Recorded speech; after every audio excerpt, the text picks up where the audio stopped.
My name is Bolboaca. I'm a programmer, trainer, and coach. Today I'm going to talk more on this part, my role as organizational and technical trainer, and how I try to push around architects to do some other types of jobs that probably they aren't used to. So who is an architect around here? Who thinks they are an architect? Okay, just a few. So please, if I'm saying things that you think are strange, stop me. If you have questions, stop me.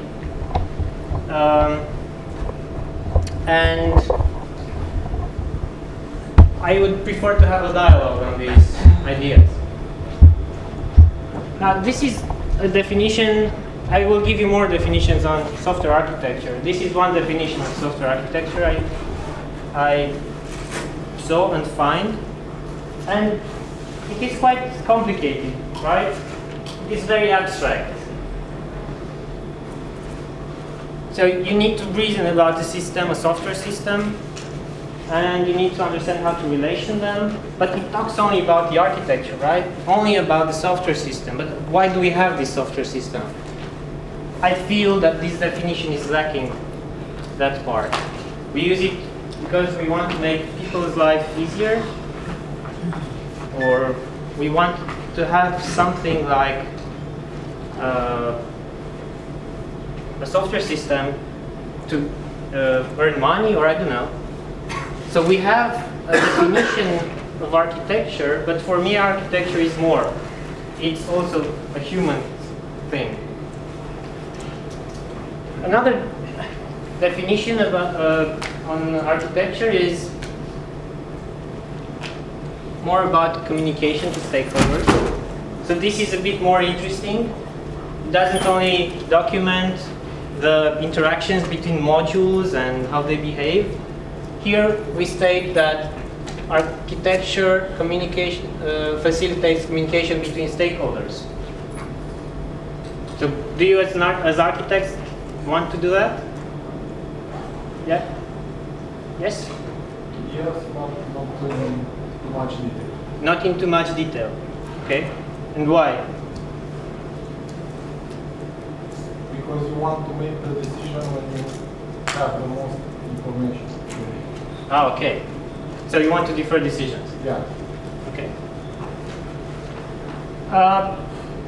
This is a discussion on Twitter I had on architecture, and I said that about Agile architecture, we often talk in Agile that we don't want to have this big design up front, okay? But this doesn't mean that we cannot have some design up front. And this is architecture, in fact. If we have some constraints, we need to think about them. And we need to clarify them as soon as possible. How many of you are working in an Agile environment? Just raise your hands. Okay, so you understand what I'm talking about, most of you. And I often see this misconception, we're working in Agile, we don't do any documentation. No, it's not true. We don't do in Agile, we don't do any design or architecture up front. No, you just need to do as much as you need in order to find that core business for your customer. So I'm gonna go into these 6 ideas that I have, and I'm going to give some examples on skills I think an enterprise architect should have. So the Agile movement came with some ideas, but these 6 are for me the most important. First of all, you incrementally add value. Add value for the user, add value for the business. Second of all, you deliver fast. Of course, fast is very, very dependent on your organization, on your customer, but as fast as you can. For example, if you work with a hospital, they won't let you do deliveries usually more than once a year. They don't want to change. So that means fast, that you can deliver once a year. But if you work on, I don't know, on an iPhone app, you need to deliver, but it takes a while, like 3-4 days, to get validated. If you work on your website, probably you can deliver 100 times per day. So it varies. You need to build the right thing. We often hear, yes, we are building, we are very good builders, but okay, are you sure you are building the right thing? Do you know that you're building the right thing? Agile came with this idea that quality is not negotiable. Then deliver enhanced value for customer. This means that I always think about the customer. I always think about the user. Okay. And maintainability. We want to have software which is maintainable. We don't want to go into legacy code types of systems. So for the first part, incrementally add value, for me the most important skill is translator. This is a picture from Twitter. The guy posted this. So you can translate requirements literally if you want, right? But you need to understand, in fact, what they mean to the user. It's clearly that his wife didn't want this, the dinner to be put on 120 degrees. So there is a misconception of terms there. The architect needs to take care that this is not happening. So the architect should be the bridge between business and the technical challenges. This is extremely important. And for me, architecture is mostly about communicating and understanding the business. What do you think? I have a question here. Yeah. What is the purpose of the business analyst if this thing is handled by an architect? Well, the architect understands the technical challenges and communicates them to the product owner, but on the product owner's language. That's why they translate from the technical language to the business language. That's the main idea. Yeah, this is true. Also, an architect should be a mentor.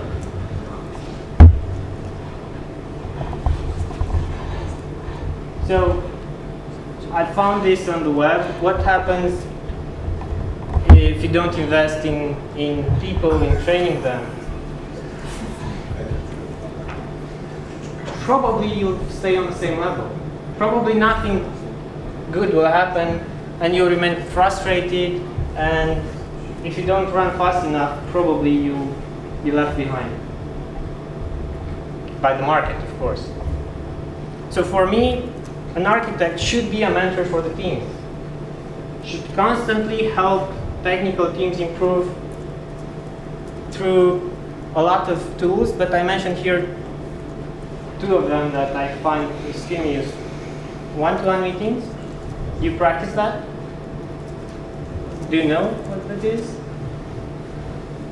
So not a lot of you. One-to-one meetings are short meetings, like 10 to 30 minutes per week or something like that. Regular meetings with members of team, where you want to understand each and every member, what they are doing, what are their concerns, what they want to learn, how they want to develop, how you can help them out, and so on. And the most important thing probably is this one: express confidence and passion. If you as an architect do not express this confidence, probably you will be on the negative side of the company, and you will drag all the teams down. So the second one is how you deliver fast. You deliver fast by maximizing the work that was not done. Have you ever heard about this concept? So you should simplify. Try solutions that are simpler and simpler and fit the business needs. And also are proper for the current technical challenges. Again, you can see the bridge between business and the technical side.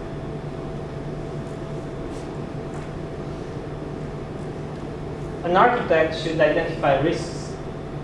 Shouldn't be overconfident. Like the cat on that, I don't know, might get hurt. If you identify risks as an architect, you can diminish their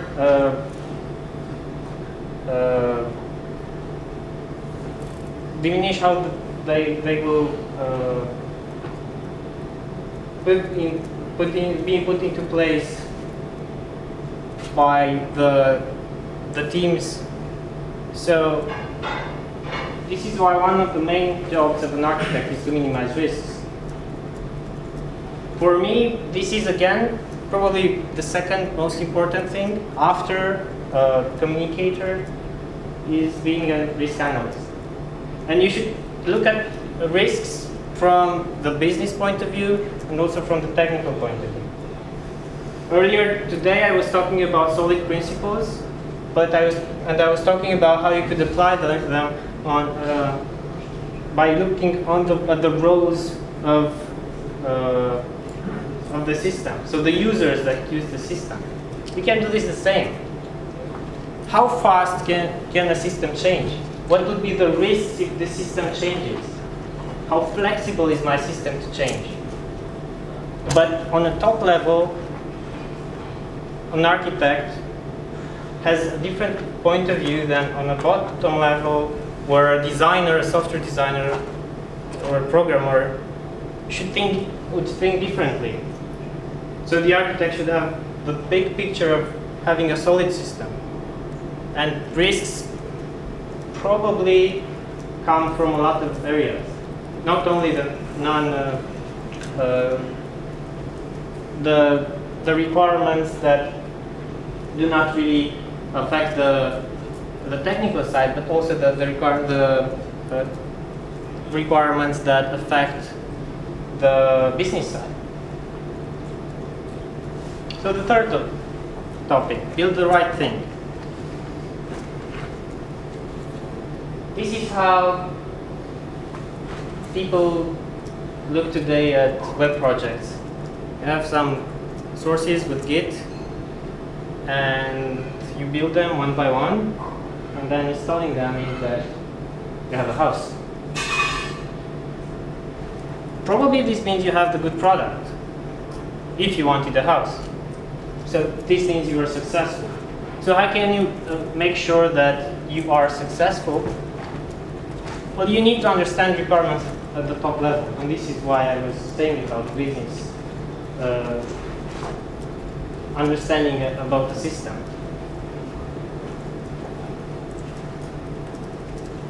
Also, you need always to communicate with the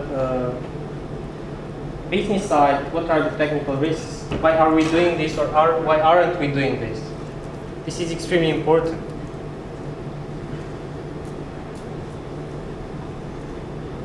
Another skill I think an architect should have is one of communicator. Do you ever talk to the customers as architects? Yes. Every day.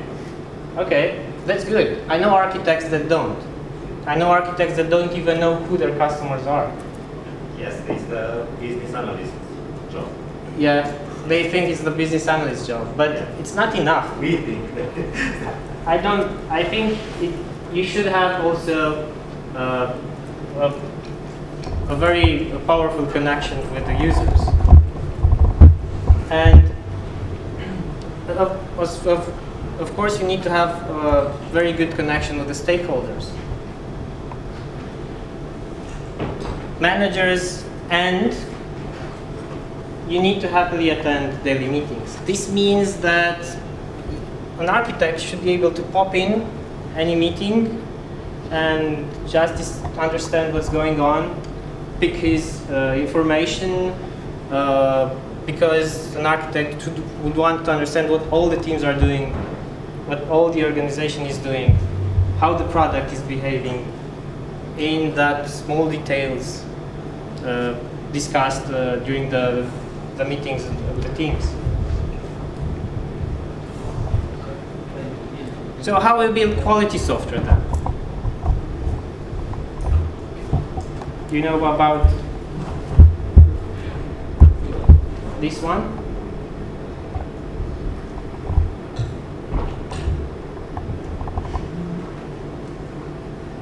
So it's very important how you stress goals. If you as an architect come and say, we want to write bugless software, is this enough?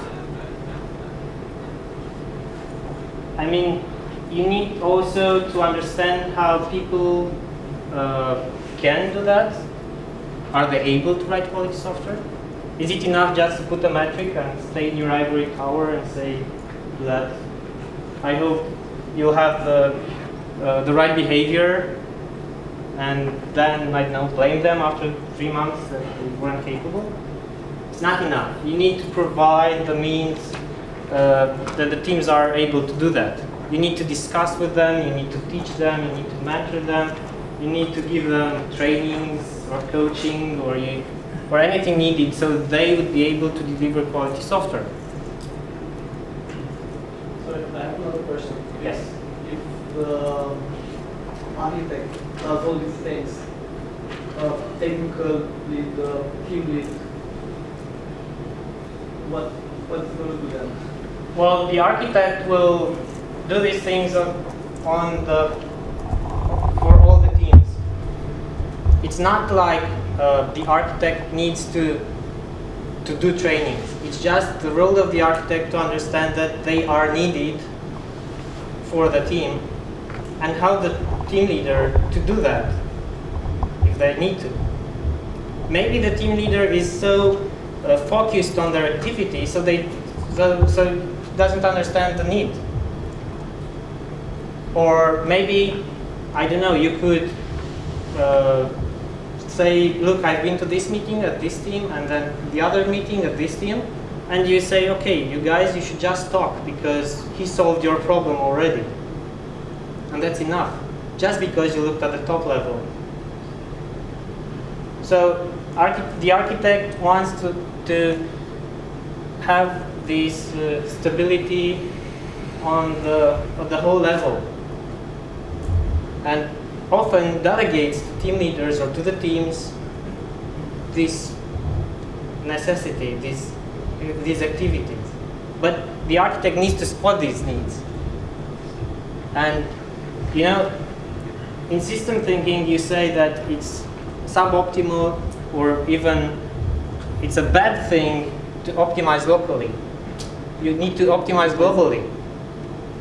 So if you optimize just locally, it might be even worse for the whole system. And this is the job of the architect, to see the whole system. It looks like a management role. Okay. It's not management, it's just communication. Yeah, but sometimes you need a level of authority to just do what you said. Well, if you're a bridge between business and technical, your authority is explaining to the managers or the management why this is needed. And this is why you need to be a very good communicator, so you'd be able to convince them about the need. So it's not your decision. It's the management decision, because it's the money of the company, it's how the company works and their processes. But you need to spot these things as fast as possible and communicate them. And that's basically the idea.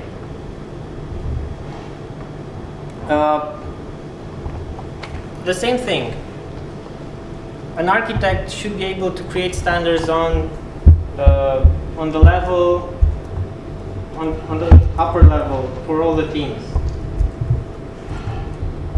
Of course, we can discuss how useful standards are for some cases and how far we want to go with standards. Sometimes we don't want to have that many standards. Sometimes we don't have enough of them.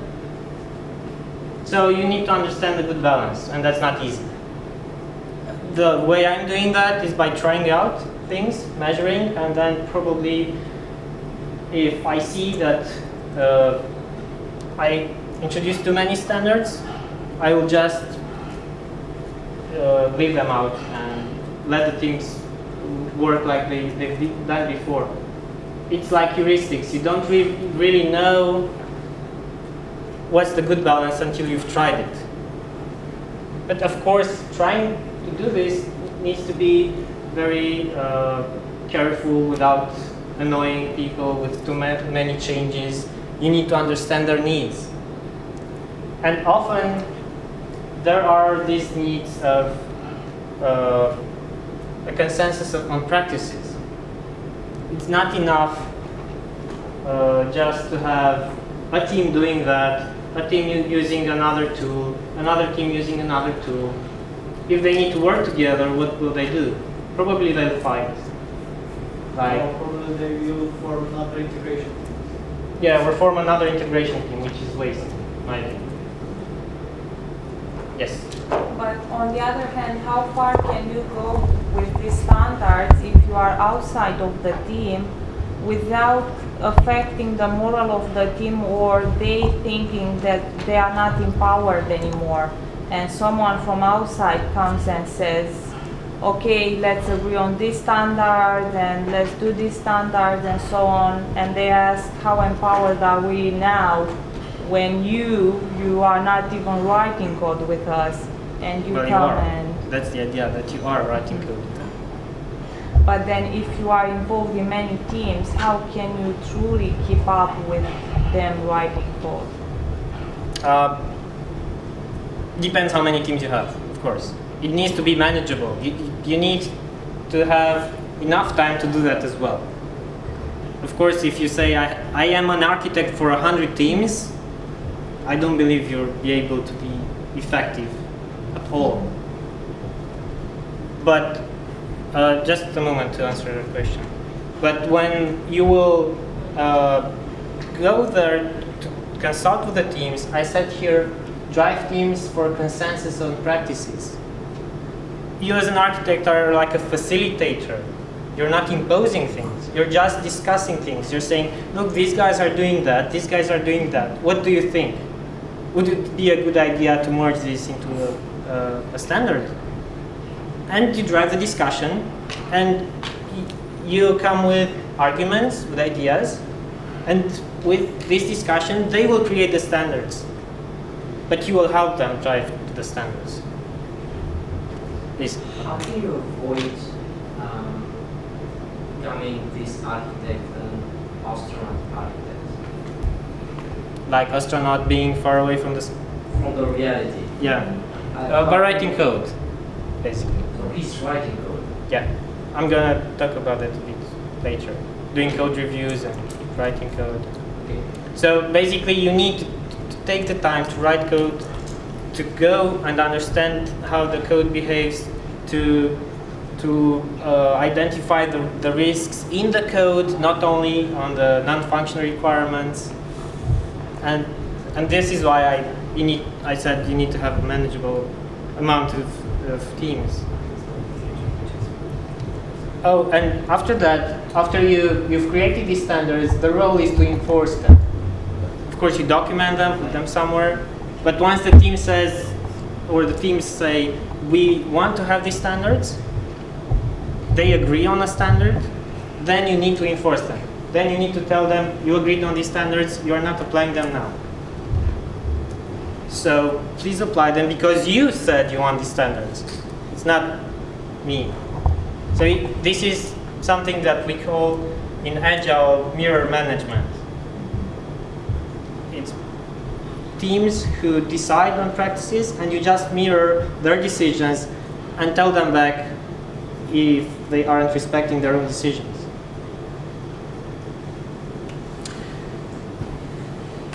For example, Git, right? Git can be a standard, which is very easy to understand.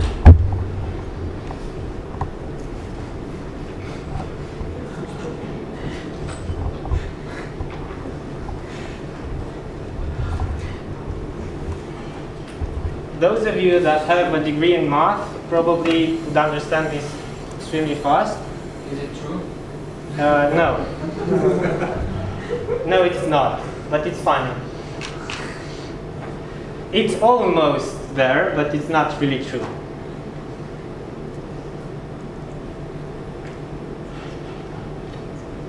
So, as I was saying, how you dive into understanding code. Code reviewer. From time to time, review code. Dive into the teams, discuss with them on code, ask them why you're doing this, look on the practices they've chosen, are they respecting them, I don't know, naming conventions or unit testing coverage, or if you spot some problems with design principles used or architecture principles used or so on. What I want as an architect is to make the code for all the teams in such a way that it looks like just one person wrote it. And the standards help this. We start with some clear standards created by the team. Then you won't say, hey, this isn't my code. I don't know how to read this. This is the other team's code.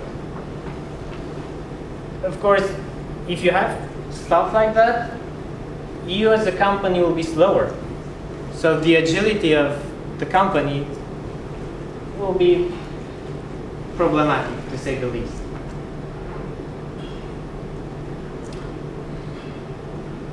Of course, during code review, you need to teach people. How can it be improved? You need to explain this to programmers.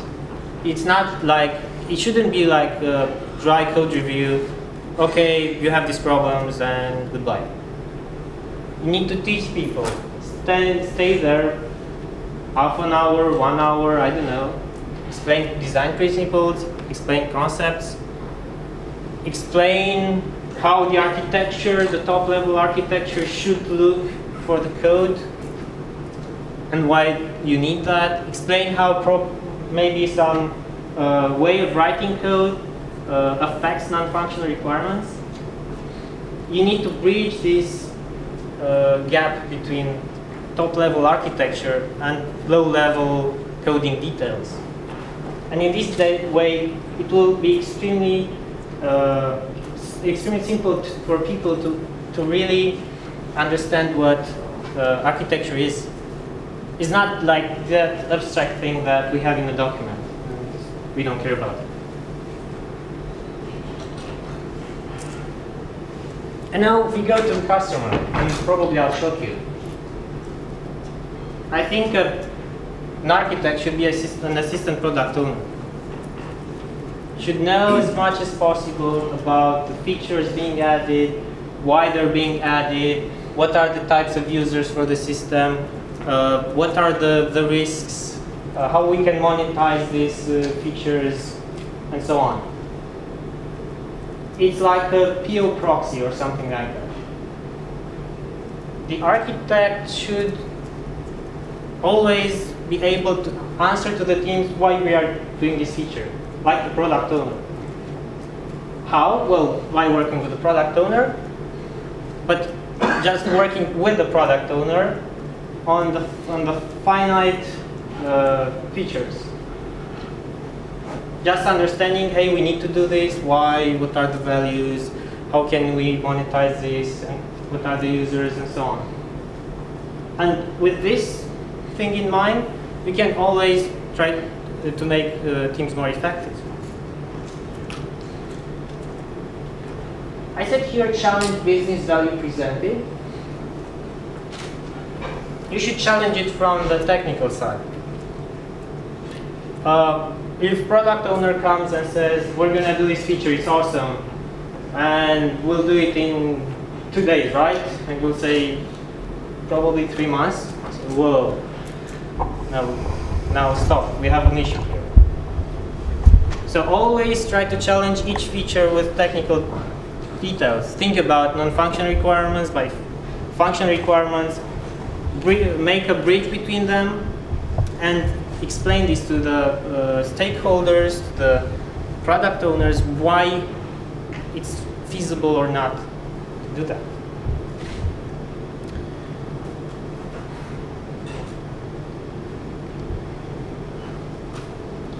That's the thing I was briefly telling you about.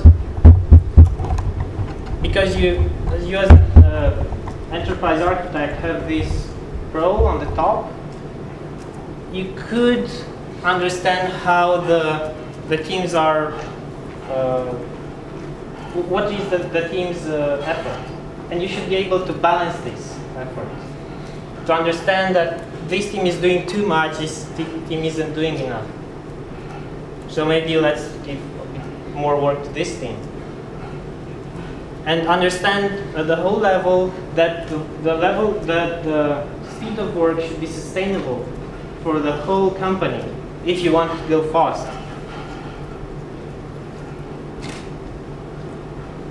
Because in this way you will have predictability for the customer.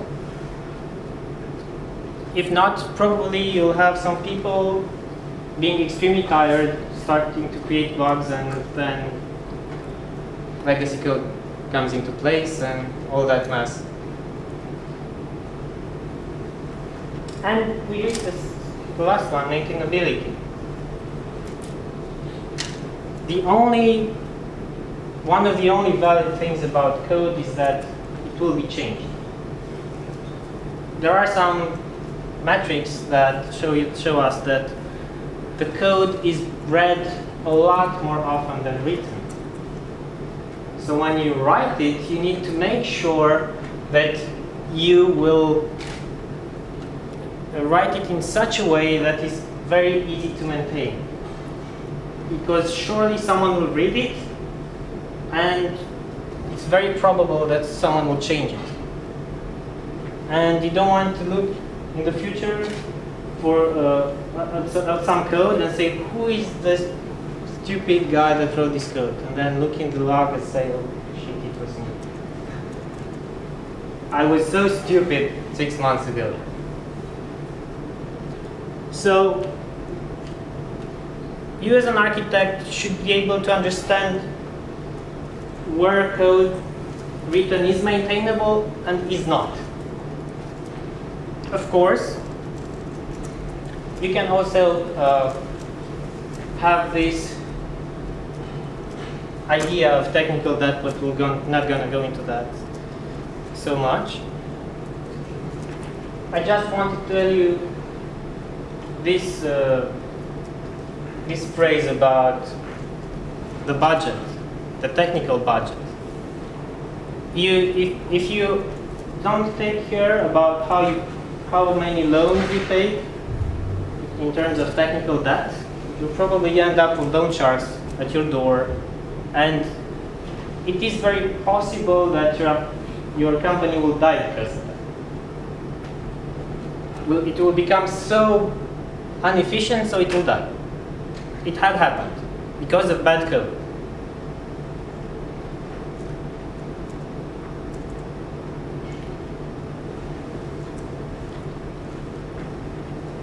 Do you know about this concept of Foreman?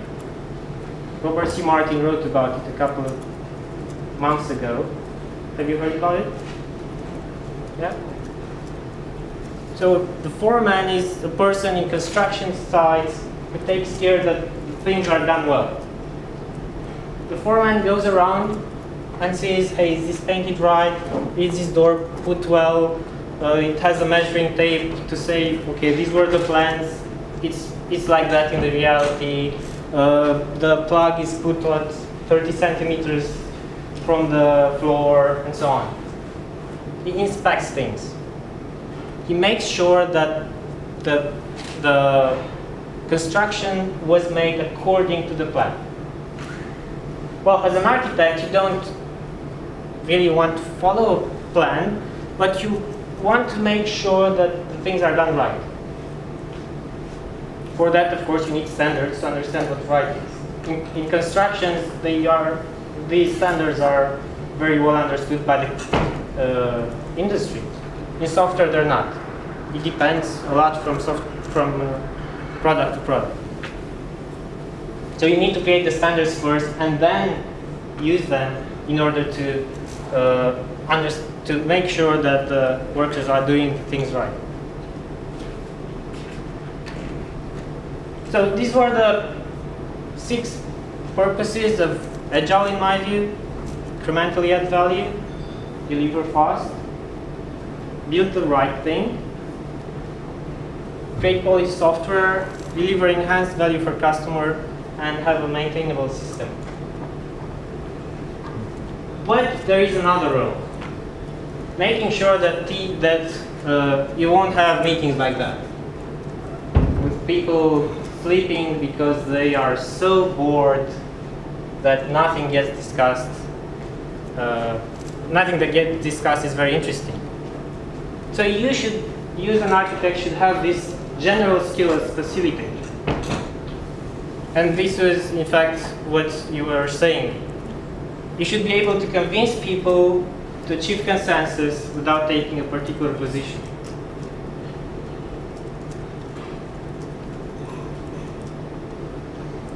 So these are the skills that we talked about. If you want, we can talk more during the open space about this. I'll be happy to talk about this. Just put some idea on the marketplace. And thank you. If you have questions. Okay, I think we don't have time anymore, right? Adi, let's go out in the open space. Yeah, so we're going to talk during the open space. Okay, so these are references. Thank you very much.